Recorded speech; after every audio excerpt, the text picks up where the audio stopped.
Okay, in today's video, we're going to show you how to import customer list into LeadPro.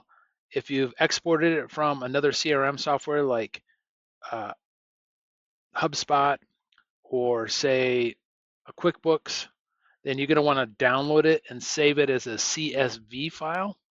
And then what you're going to do is you're going to go into your LeadPro account underneath contacts, and you're going to go here to where you can import your contacts. You can also do the same and export contacts the same way.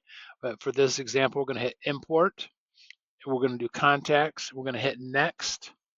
You're going to go look for the file on your computer that you downloaded it in a CSV file. You're going to click on it and then hit next. And it's going to try to match up the fields that you already have.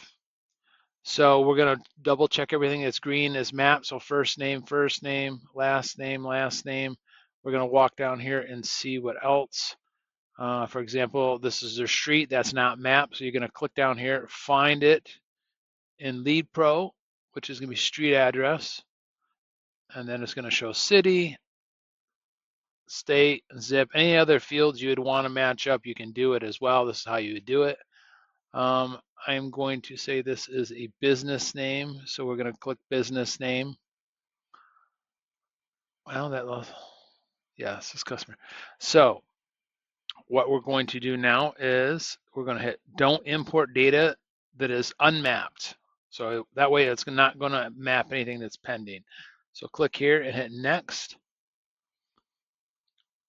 You're going to want to create a smart list. You can name this list. You know, it could be the date you're doing it. For this case, we're going to put past customers, QuickBooks, so QB. Add imported context to workflow. There's no workflow. If, for example, if you had a workflow like an automation, you could drop it right in here and click on the workflow that you're doing. If you want to add tags, which we do, we're going to click on add tags here, and you can create a tag, a new tag, or tag it as you want. We're going to create a new one. We're going to put QuickBooks customers, and we're going to hit the plus sign, which would add the tag. Okay, and you'll see what that looks like here in a minute. We've mapped everything we wanted. You're going to want to confirm all contacts imported consent to hear from us, which they do. You've already had consent from past dealings with the customers. So we're going to start bulk import.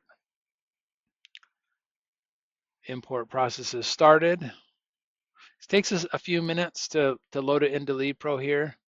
You're going to want to hit refresh. That's what I usually do. And then you're going to see all the new customers loaded into LeadPro, and it also is tagged with QB customers or whatever tag. So this is a great tool if you want to tag them. Let's say, you know, for example, you want to do past customers, but you want to tag them as, you know, a bathroom remodel or deck remodel, or any other type of tags you can put on here. That way you can sort with the filters later, and you can see that in other videos. You can sort by tags. So pretty cool. Hope this helps. Don't forget to like, subscribe to our channel. Go to leadprosys.com if you want a 30-day free trial, and hope this helps out. See you in the next video.